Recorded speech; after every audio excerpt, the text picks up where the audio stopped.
che aveva una bella osteria. Che aveva un ambiente, una bella osteria, con una cucina piccenina, che aveva il punaro, una bella stia, tendevo l'orto ogni mattina. E gli era moglie che cucinava e che metteva a sua passione tutta roba de casata, buona fresca de stagione. Perché mangiar bisogna ben, perché mangiar che so stagione, in contentarsi di quel che viene, e sora un gotto de bimbo.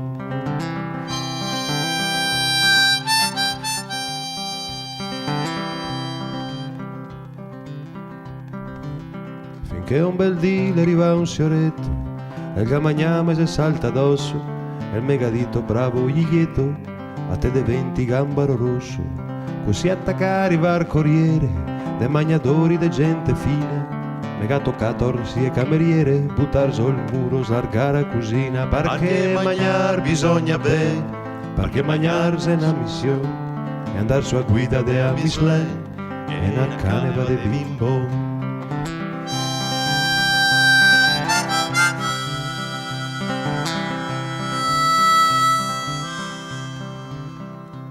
Per pagare tutti sti mestieri, mega calza ripressi, mega catalti 3 puneri, e messo a norma tutti i cessi.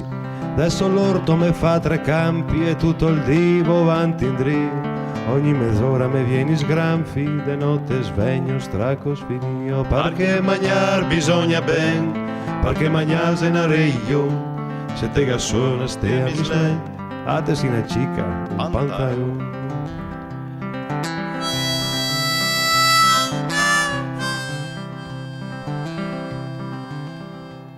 Cioè, una volta veniva gente semplice in osteria, anche ignorante, si faceva quelle sgane assai, però adesso arriva politici, giornalisti, commercialisti, avvocati, una manica di pettaprose.